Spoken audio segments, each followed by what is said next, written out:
van incorporando los compañeros que están de camino. Pues, como siempre, bienvenidos en nombre de la Ejecutiva Federal de Izquierda Republicana a esta jornada de formación que habitualmente llamamos Escuela de Otoño, aunque este año es más bien de otoño-invierno. Y que, como sabéis, pues sigue la tradición republicana de confiar en la pedagogía política como forma de fomentar la participación ciudadana y los valores cívicos, en el sentido de lo que decía Zaña, de que la democracia era un derivado de la cultura.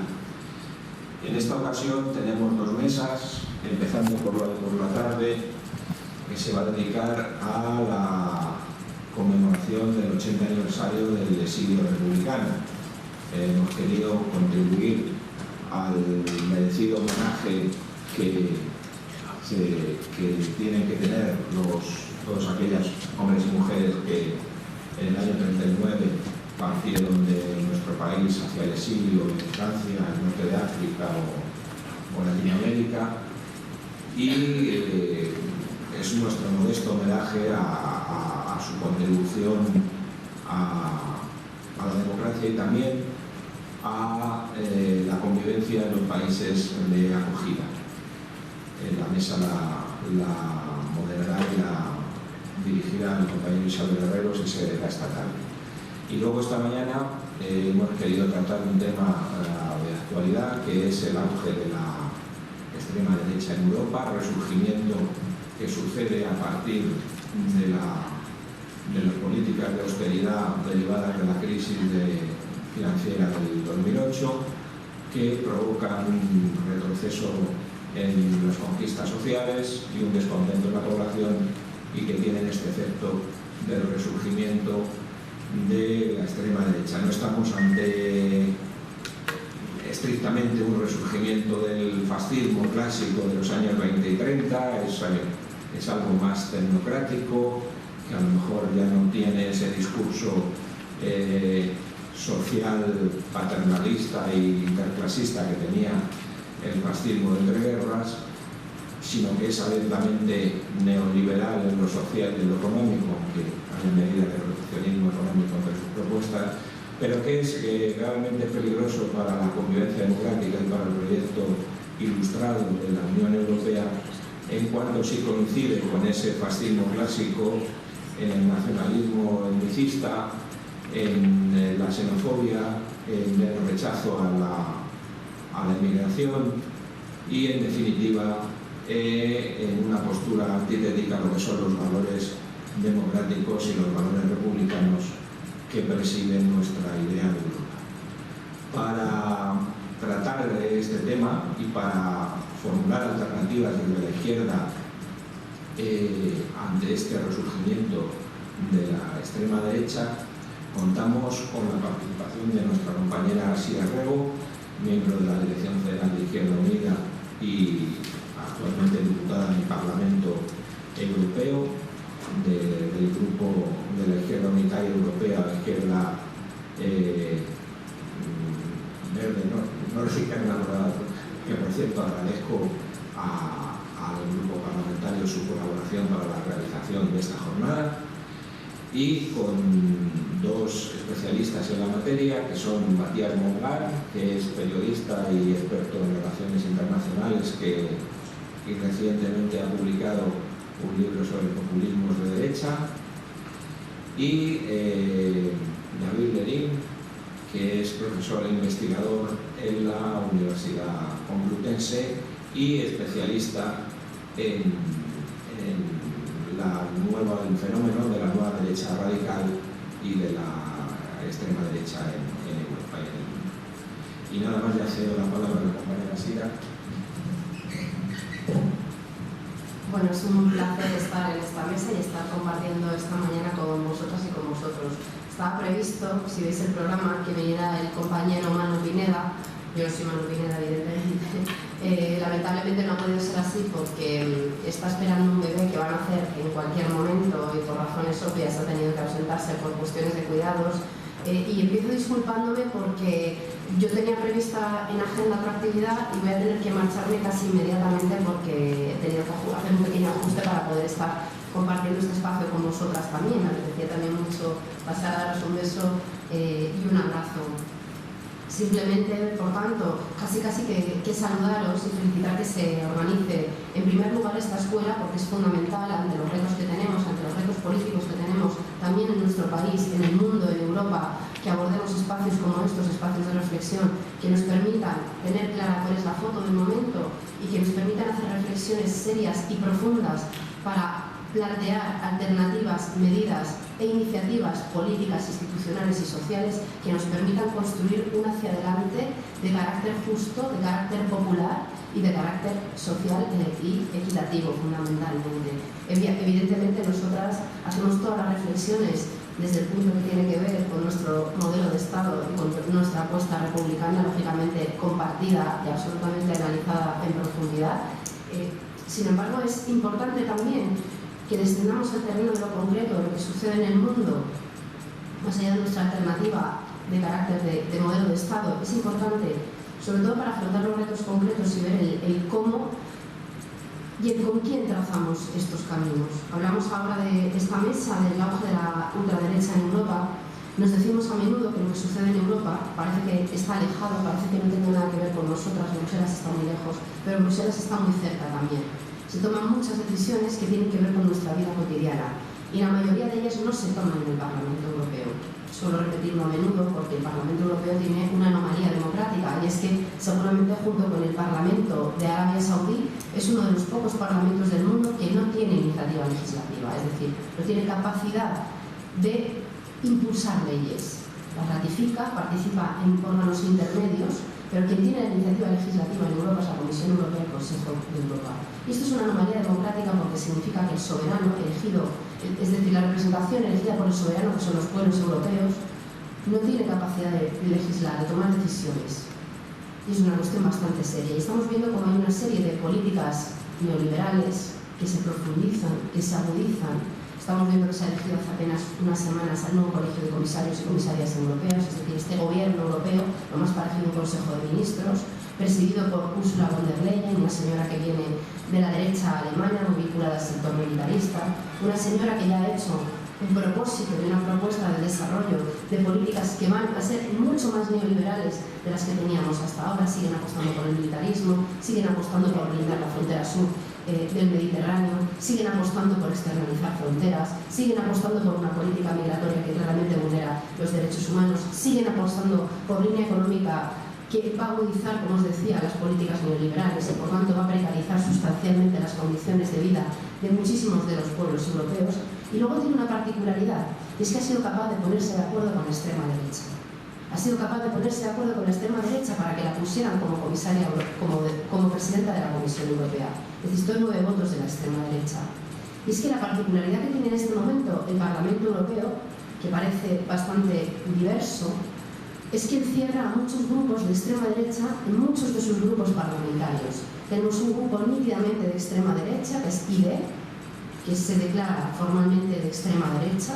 Tenemos otro grupo que es ECR, donde está integrado Vox, no se declara tan de extrema derecha, pero entenderéis, las personas que estáis aquí, que conocéis bien a Vox, que esto sí que es un grupo de extrema derecha. Y tenemos al Partido Popular Europeo. Dentro de cuyas filas tenemos, por ejemplo, a partidos como el de Orbán. Orbán es el señor que dirige, que preside Hungría. Sabéis que es un partido, el de Orbán, es un partido de extrema derecha, un partido que no ha tenido ningún problema en crear campos de concentración para personas migrantes, personas que van directamente con un estatus de refugiado y son encerradas directamente en estos campos de refugiados. Es una persona que tiene una relación un tanto controvertida con la justicia, que ha sido capaz de reformar leyes que vulneran claramente los derechos humanos. Por lo tanto, lo que tenemos en Europa es un parlamento diversificado, en el que hay muchísimas expresiones distintas de extremas derechas, donde tienen un peso específico considerable y sin iniciativa legislativa, con un colegio de comisarios y comisarias apostando por agudizar las políticas neoliberales y que se ha entendido bien, que ha tenido gestos con la extrema derecha, hasta el punto de que hubo un debate público que yo creo que habréis oído, habréis conocido todos y todas, es un mini escándalo, ¿no? Con aquella cartera que planteaba que iba a defender el modelo de vida europeo, nosotros salimos diciendo que esto era una fascistada casi, ¿no? Un guiño a la extrema derecha, porque dentro de esa cartera están las políticas migratorias, y vincular política migratoria con defensa del modelo de vida europeo es una clara concesión a la extrema derecha y al racismo y a la xenofobia. No tenemos que protegernos de las personas migrantes. Igual, oiga, me tengo que proteger del IBEX 35, igual me tengo que proteger de la banca, igual me tengo que proteger de sus leyes que permiten que las grandes multinacionales campen a sus anchas en nuestro país y en otros países europeos. Están generando este nivel de desigualdad y de precariedad en los pueblos de Europa. Pero defenderme de quien viene de fuera, huyendo de la guerra, huyendo de las sequías, huyendo de la miseria, y en muchos casos huyendo de las políticas que hemos generado, las guerras que hemos generado y las políticas extractivistas de la Unión Europea, pues no tiene ningún sentido. Yo de esa gente no me tengo que defender, me tengo que defender de otras cosas. Por lo tanto, la orientación que están siguiendo es una orientación terrible.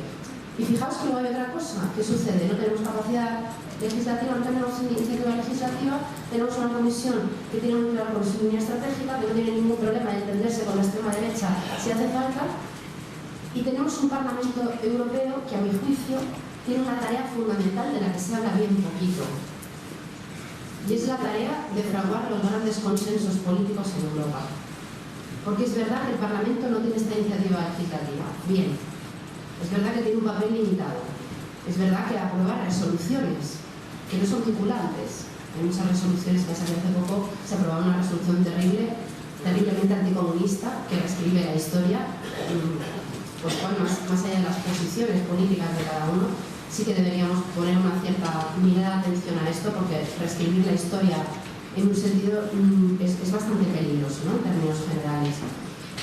Les decía que fragua consensos porque aprueba resoluciones políticas en las que se blanquea, se normaliza la extrema derecha. Y lo que se está produciendo es una polarización de todo el arco parlamentario hacia la derecha. Y se están integrando discursos que ya no se oían desde hacía muchísimo tiempo y se están normalizando dentro del Parlamento Europeo. Y el Parlamento Europeo tiene la virtud de que hay discursos que se dan allí, hay debates que se dan allí, que escandalizan a veces en los países de origen, pero luego por capilaridad descienden y terminan haciéndose parte del sentido común de muchos de nuestros países. Y lo que hace unos años era una barbaridad ver a los fascistas caminar por los pasillos del Parlamento Europeo y diciendo que vulnerar derechos humanos era una cosa que no estaba tan mal, porque había que protegerse de toda esta gente, ahora empezamos a escucharlo en los debates parlamentarios de nuestro país. Y ya no nos parece tan raro escuchar estas cosas. Por lo tanto, tiene una enorme capacidad de empezar a ensanchar marcos que son absolutamente terroríficos, porque atentan directamente contra elementos políticos e ideológicos que nos hemos trabajado las gentes de la izquierda en muchos de nuestros países durante décadas, porque nuestros derechos, nuestras conquistas nunca nos las regalaron, nos las pelearon, se las pelearon nuestros mayores para que pudiéramos disfrutarlas ahora. Y lo que se está haciendo en este Parlamento es dar una vuelta a todo esto, es cambiar ese consenso y es cambiar esta cultura política por una radicalmente diferente. Por esto es importante que también nos veamos en estos espacios, para tener presentes estas reflexiones, para construir las alternativas y para tener claro que hay muchos espacios abiertos y tenemos que estar en todos ellos. En el institucional, en el social, en el político, en todos ellos, en el comunicativo, en el académico, en todos los frentes pensando, en todos los frentes reflexionando y en todos los frentes creando iniciativa y creando alternativa. Yo os deseo una buena jornada de trabajo, lo dejo aquí y me despido casi de vosotros y de vosotras. Muchísimas gracias por invitarnos a compartir este ratito. Gracias.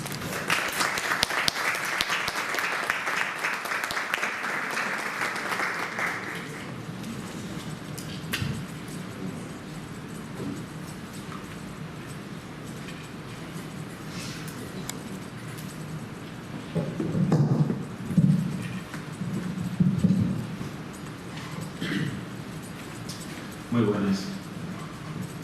A ver. Bueno, lo primero de todo, dar las gracias a Izquierda Unida, a Izquierda Republicana. Y bueno, antes de nada, indicar la importancia de estas jornadas y espero que se repita mucho tiempo, ¿no? Es fundamental, la formación es fundamental Y preparar una de estos partidos es fundamental, ¿vale? No quiero incidir. Bueno, a ver, lo que voy a hacer yo es un análisis que va a ser académico, ¿vale? Pero voy a intentar también ser un poco crítico. Voy a intentar no extenderme mucho para que haya un espacio para el debate, ¿vale? Hay cuestiones que son siempre discutibles, que son polémicas, entonces bueno, es bueno que ante lo académico y ante lo periodista pues también intentamos un poco entre todos buscar una alternativa, como decía Sira. Bueno, ¿cómo va a ser mi exposición? Bueno, lo primero que voy a hacer es una pequeña introducción, luego voy a conceptualizar qué es derecha radical y qué es extrema derecha, porque son conceptos diferentes, y luego voy a analizar dos conceptos básicos que suponen un riesgo para la democracia, que son la nación étnica y la palingenesia. Son dos conceptos que voy a explicar que tienen estos partidos, ¿vale? Y luego voy a acabar por qué estos partidos son un reto para la gobernanza democrática, ¿vale?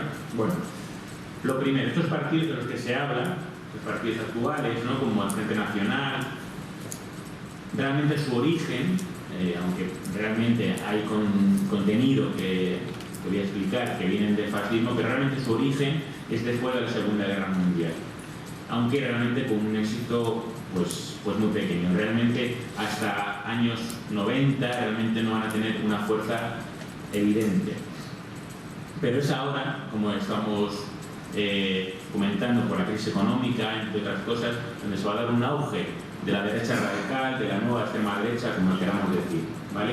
Y este avance electoral va además acompañado de un cambio de la mentalidad, que es lo más preocupante, de una letenización de los espíritus, como dice Pascual Perrinó, ¿vale? Esa mentalidad de la gente que empieza a cambiar, eso es el gran peligro. No es que un día se enfaden y voten a Le Pen o a Vox, sino que piensen como él. Eso es lo grave. Bueno, el tema terminológico.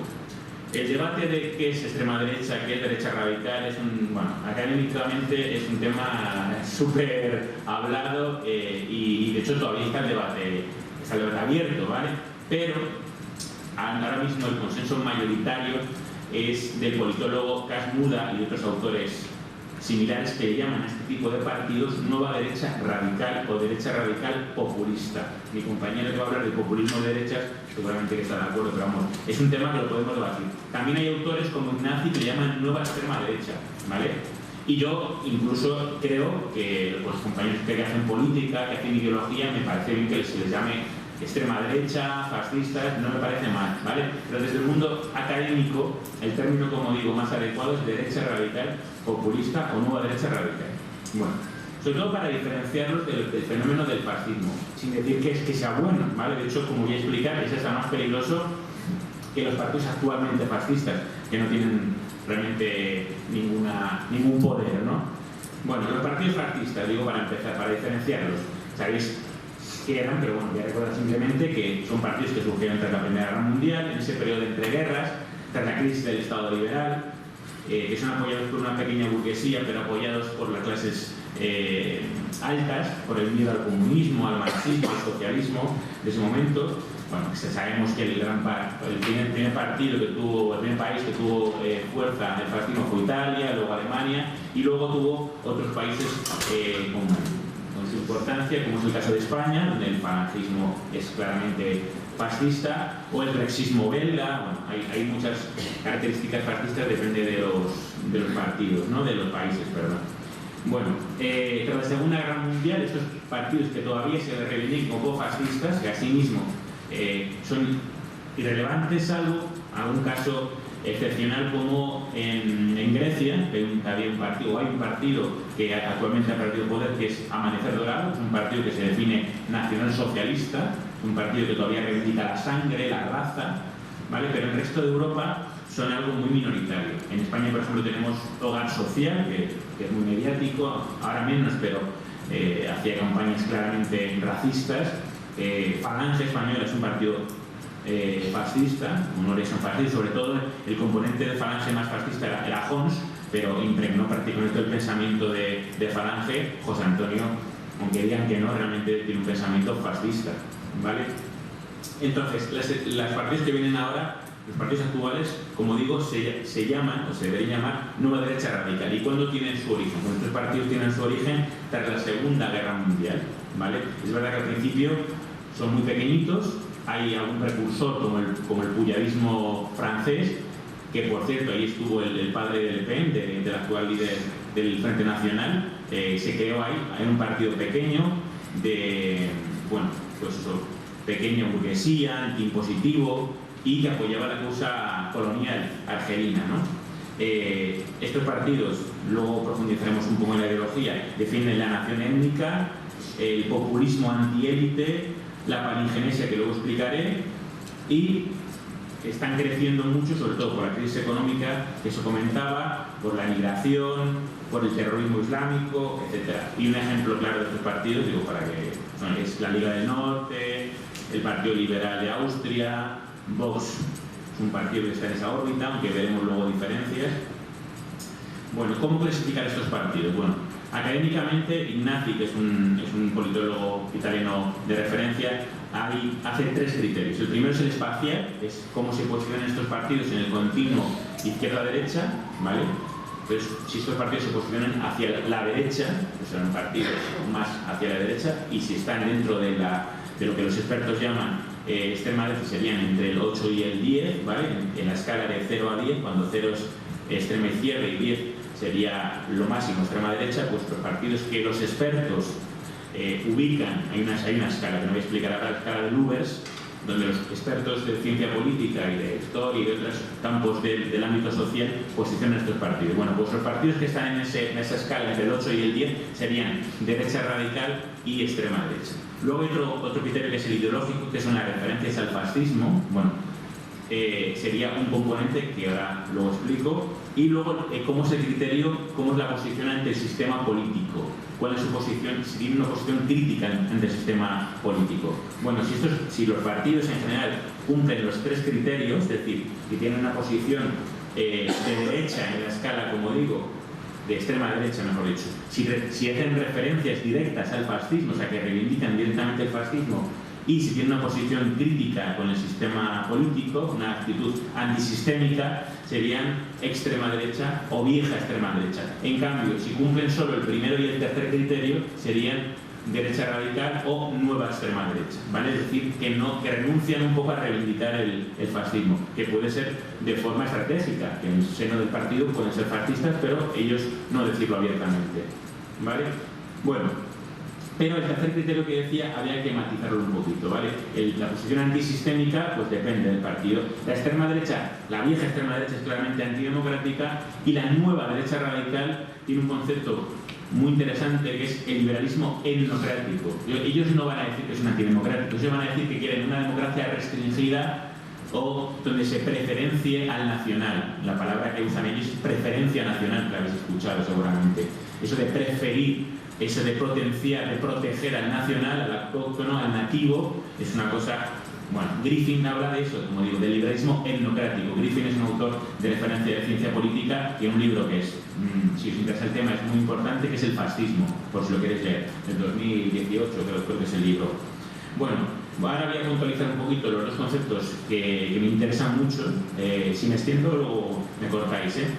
El primero sería la nación étnica y el segundo la palingenesia. Vale, la defensa de la nación étnica es para la derecha radical vital, ¿vale?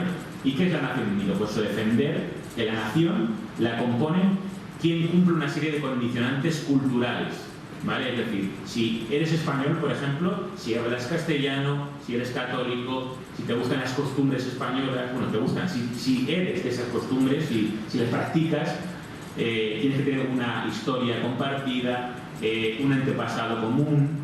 Es decir, tú no eliges ser español, sino que eres español porque sigues esta serie de características étnicas, o francés o del país que sea, ¿vale? Esto es fundamental. Es decir, tú no eliges la nación, la nación te elige. Hay cosas exógenas a ti que te eligen, ¿vale? Y eso sería la derecha radical. La extrema derecha, además, a esto que he dicho, añade la raza. La raza sería importante en la vieja extrema derecha, en el fascismo, ¿vale? En cambio, la nueva derecha radical no te va a decir que es fascismo, que es que es racista, ¿vale? Otra cosa es que se pueda hablar de racismo cultural, ¿vale? Hay autores que lo comentan. Pero, en principio, no podemos decir que son racistas, ¿vale? Sino que son etnicistas. Esa es la diferencia, ¿vale? ¿Qué más? Bueno, es fundamental diferenciar esta nación, la nación étnica, de la nación cívica, la nación que debemos potenciar desde la izquierda, desde los demócratas. Yo creo que no hace falta ser de izquierdas para defender la nación cívica, la nación republicana, que sea una nación donde el individuo elige pertenecer a la nación. No se te impone de fuera, sino que tú eres español independientemente de tus costumbres, ¿vale? Y además plural. Por ejemplo, en España tenemos una nacionalidad cívica que sería pues eso, que tú eliges ser español independientemente de tus costumbres. Además de que España ya de por sí es plural, pero incluso culturas que vienen de otros países que se integran en España pues tienen derecho a conservar sus culturas, ¿no? No hay que obligar a nadie a que le guste la paella o otras cosas, ¿no? Y hay otras culturas, como digo, que son enriquecedoras. De hecho, habría que plantearse qué es español, ¿no? Y qué es lo español, porque muchas veces lo español va cambiando, que eso es lo bueno también, ¿no? Hay que respetar y hay que promocionar cosas históricas de lo español, pues como Azaña, como Lorca, pero hay cosas que a lo mejor hay que arrepentirse, ¿no? Como Franco, por ejemplo. Claro.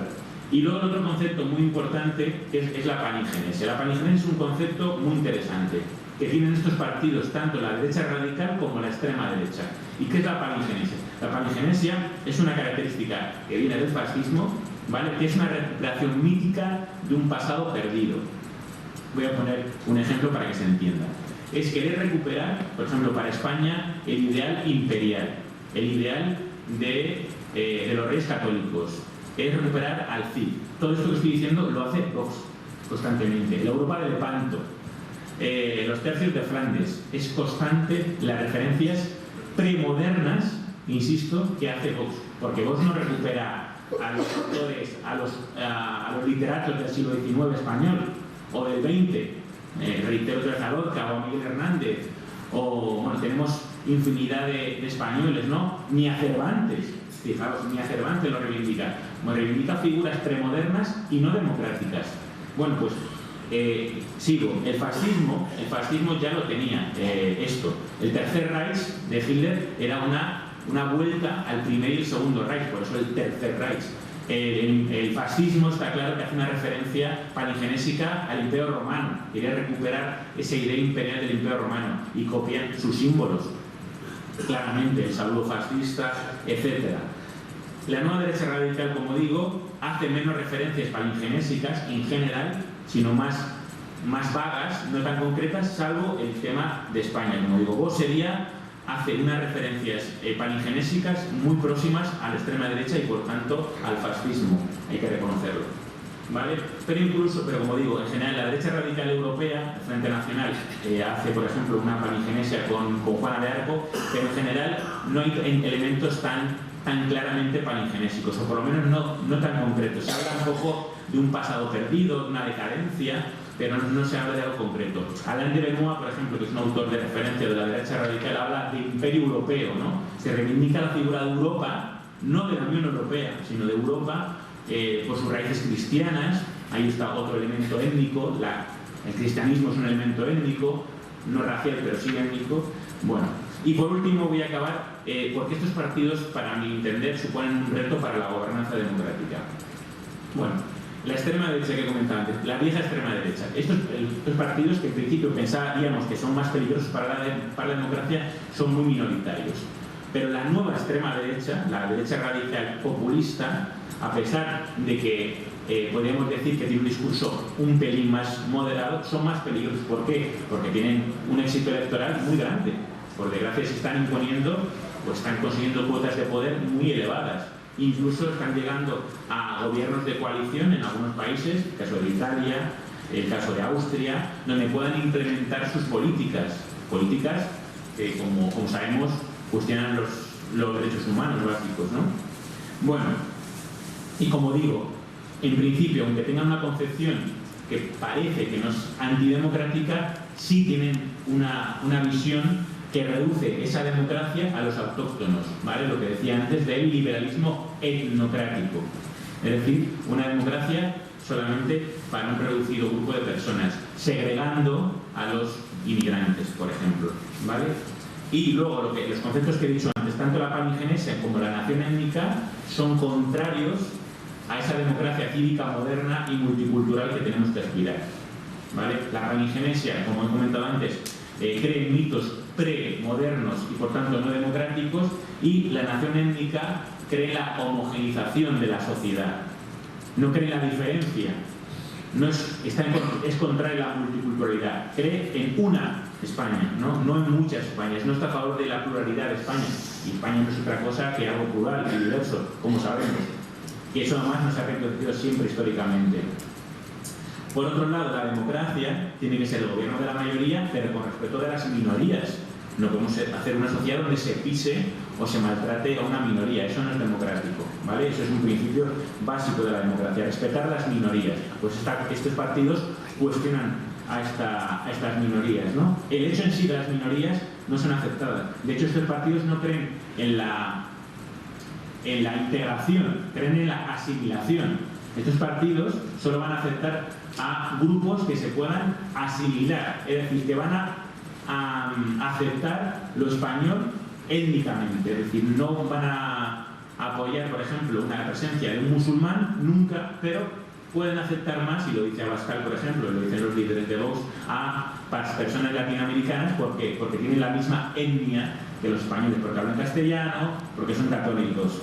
Pero los españoles que se salten esa etnia, es decir, tú puedes ser español, pero haber nacido en España, pero ser marxista, por ejemplo, y decir, uy, esto ya no es español, o ser catalán, independentista, entonces ya, esto ya no es español.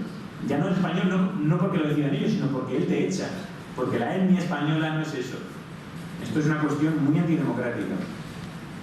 ¿Qué más? Bueno, además el populismo, que me va a explicar seguramente nuestro compañero muy bien, antiélite que tienen, no es un populismo democrático, que podemos decir que también es interesante analizar otro tipo de populismo alternativo. El de la derecha no es un populismo contra la élite económica, no habla de abajo y arriba, siendo arriba los poderes económicos, no. El populismo de derechas, lo que hace, la crítica que hace es a la élite política, nunca va a criticar en general a las élites económicas del país, en todo caso las extranjeras, pero las élites del país no, porque claro, realmente pues están detrás de muchos grupos de este tipo. Y por último, estos partidos culpan a las minorías del retroceso del estado de bienestar, porque se llevan las ayudas, según dicen ellos. Es mentira, claramente. Es muy curioso, como comentaba aquí antes el compañero, que se ha recortado el estado de bienestar, lo que ha permitido el auge de estos partidos, y luego se aprovechen y digan de forma falsa que son los inmigrantes quienes captan los recursos. Obviamente es mentira. La solución que debemos dar, ya con esto a cabo, es que a estos partidos se les combate, entre otras cosas, con políticas sociales que lleven el bienestar al mayor número de personas, para que no haya un conflicto entre las clases populares por esos recursos públicos. Ya acabo, pero no me he extendido mucho.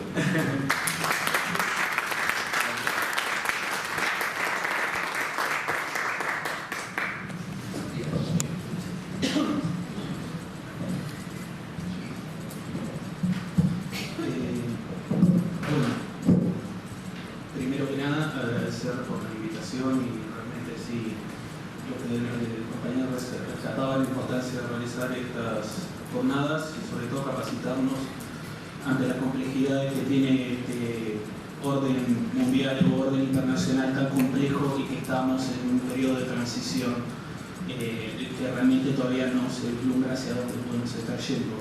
Yo lo que intenté trabajar, y voy a contar brevemente en el libro, primero que nada es por qué yo hablo de populismo de derecha.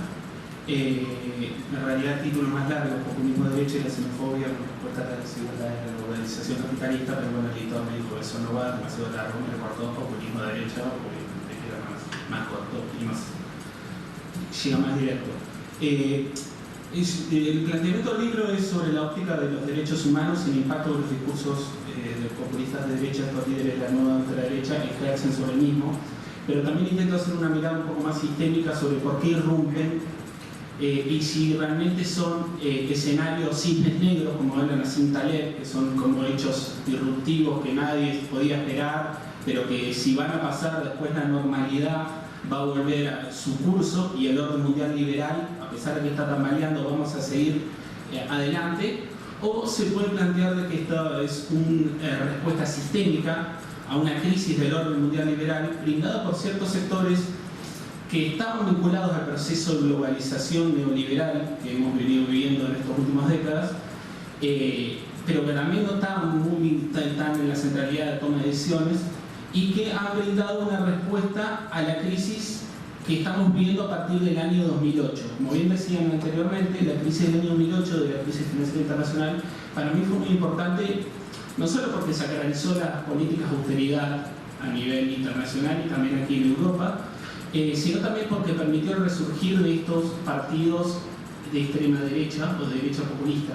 Pero lo que yo busqué hacer en el libro es justamente intentar diferenciar qué es lo que diferencia con los partidos tradicionales de la ultraderecha, de la Guerra Fría o los partidos más fascistas donde el Estado tenía un rol primordial y una subordinación hacia los individuos. Y el factor central es para mí la utilización de las herramientas que brinda el populismo para poder difundir masivamente sus discursos, los cuales eran utilizados solo, por ejemplo, yo trabajo en el tema del Frente Nacional en Francia, de Le Pen, solo eran en ámbitos cerrados y ataritistas, y permitir convertirse en verdaderos partidos atrápalo todos, como dice Niemeyer, Catch-all parties, que reciben apoyo tanto desde los que son sus votantes tradicionales, los que piensan con posicionamientos de extrema derecha, de que toda minoría debe ser erradicada o perseguida, y defensa del interés nacional, pero también de los perdedores de la globalización, de sectores que han sido perjudicados por la política de austeridad y que ven con estos partidos que ya han sido totalmente institucionalizados y asimilados, no solo en el Parlamento Europeo, sino a nivel general, y sobre todo han sido asimilados porque la principal potencia hoy en día está dirigida por un populista de derecha como Donald Trump. Bueno, yo con respecto a la utilización de los discursos políticos de estos líderes, yo lo divido entre la utilización del populismo, que es un ámbito más discursivo, y el ideológico, que ahí está presente una ideología que es llamada el nativismo, bueno, que ahora voy a explicarla. Con respecto al populismo, bueno, es una ideología no densa que Casmude, que ya lo citó el compañero, habla de que la sociedad está integrada por dos grupos homogéneos y opuestos que son la élite y el pueblo. Esa ideología no densa o esa estructura discursiva común permite que haya tantos populismos de derechas como populismo de izquierda. El elemento determinante y que moldea el discurso de estas nuevas fuerzas de ultraderecha es la presencia del nativismo, que vendría a ser la ideología gruesa que se esconde dentro del entramado populista utilizado por esta fuerza ultraderecha y que termina moldeando su discurso, a pesar de que las fuerzas populistas, sobre todo en el caso del Frente Nacional, intentan encubrir esas huellas ideológicas nativistas xenófobas para no intentar encuadrarse dentro de un ámbito ideológico, porque ellos promueven un discurso postmoderno, decir que las ideologías están terminados y el ámbito extrema derecha-izquierda ya es caduco y que ellos solo protegen el interés nacional. Más allá de esta utilización que lo hacen por fines electorales y para presentar un discurso más competitivo, el nativismo se puede vislumbrar sobre todo cómo construyen el pueblo y la élite, que son los conceptos centrales dentro del populismo. A diferencia de los populismos latinoamericanos, como por ejemplo los populismos nacionales de la década del 40, el peronismo, o el populismo izquierda de comienzo de la década del siglo XX, que construían el pueblo a partir de estratos de clase o rangos económicos, lo que lo llevaba a promover políticas inclusivas o de movilidad social.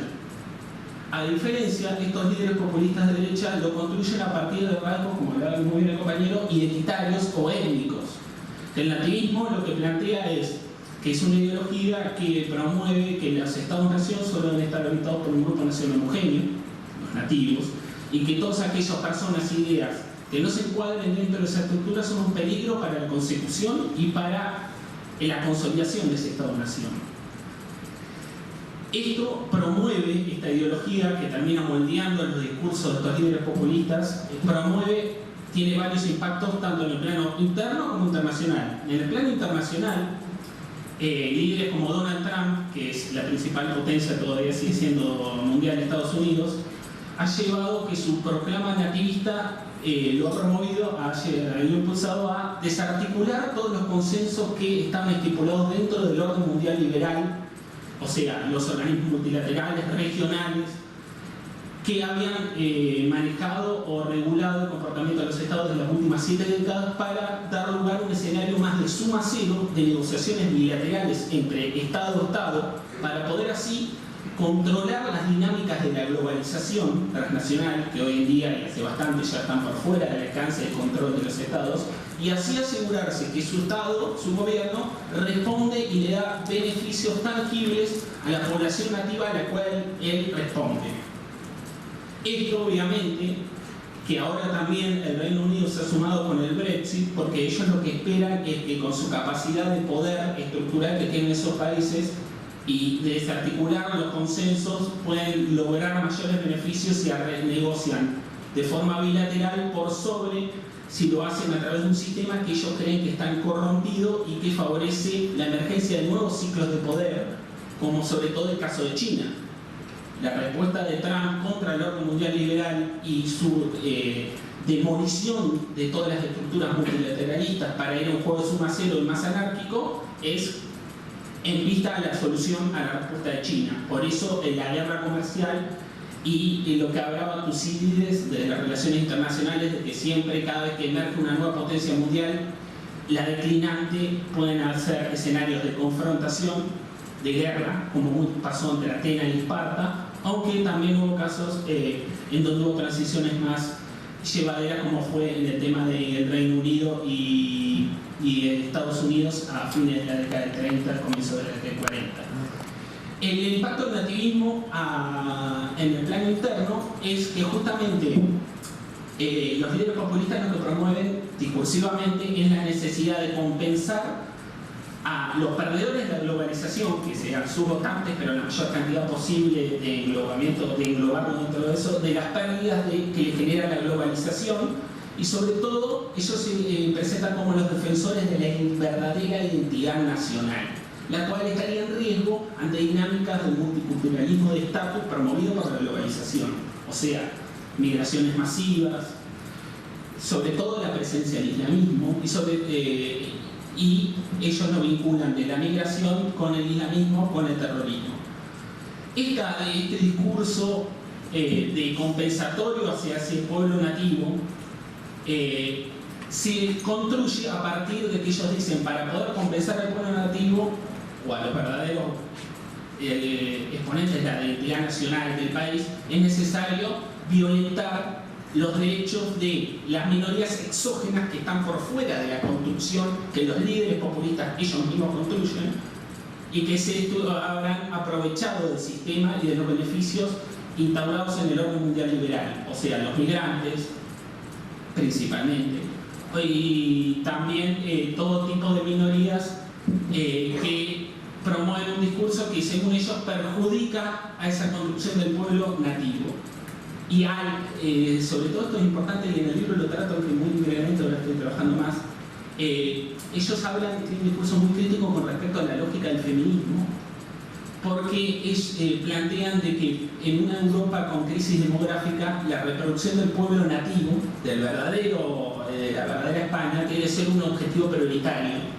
Y para eso ellos lo que están planteando es justamente políticas de reproducción para que no vengan extranjeros de afuera a poblar el país, que harían perder la verdadera identidad nacional, y sobre todo políticas de desestructurar las medidas de reconocimiento, los logros de reconocimiento alcanzados por las mujeres durante el orden mundial liberal durante las últimas 3 décadas, sobre todo, principalmente. El aborto o las medidas de liberalización o inclusión dentro del trabajo.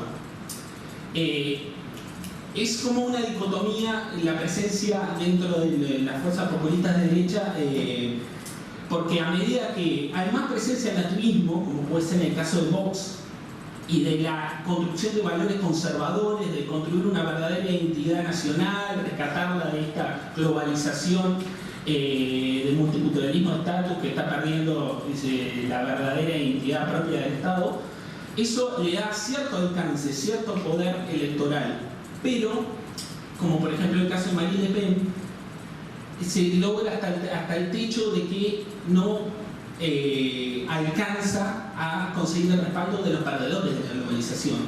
Para eso sería necesario un discurso iliberal, como lo que plantea el Frente Nacional o el propio Orbán, pero en forma media resumida, porque plantea su democracia liberal, pero los fondos estructurales de la Unión Europea los sigue recibiendo, o el propio Donald Trump o Matteo Salvini. Esos son los discursos que hoy en día están haciendo más competitivos y le permiten superar el grado de que el nativismo le permite cierto alcance, cierto desarrollo de lo que hablaba el compañero, un pasado utópico perdido, sobre todo acá lo que pasa con la España vacía, y ellos lo que han trabajado muy bien con la crisis financiera internacional es la nueva eje que está dividiendo entre nacionalismo, apertura, cierre, o sobre todo cosmopolitismo, nacionalismo. Como las diferencias de las grandes ciudades como Madrid, incluidas dentro de la globalización, están siendo recibidas y se incluyen dentro de esa dinámica multinivel o multicultural, y cómo las pequeñas ciudades están quedando por fuera de esa dinámica y están perdiendo un olvido que ellos buscan rescatar. Pero bueno, para ella cerrar, espero no haber sido medio mezclado, lo que planteo es en el libro de que la necesidad para luchar contra estas fuerzas populistas de derecha es primero plantear una respuesta a la crisis del orden mundial liberal y qué estructura poder seguir desarrollando, y sobre todo defender la lógica de los derechos humanos, que fue la principal santo y seña por cual Europa, sobre todo la Unión Europea, fue reconocida a nivel mundial, era reconocida como un modelo de gobernanza cosmopolita y sobre el cual centraba su principal poder de atracción a nivel internacional, y porque era un verdadero referente a nivel internacional.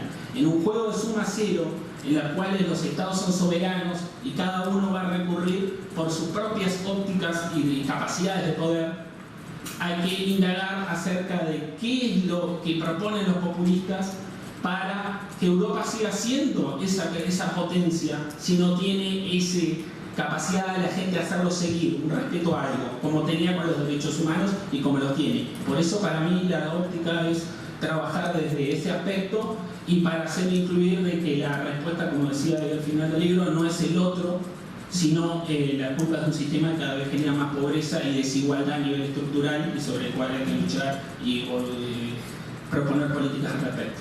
Gracias.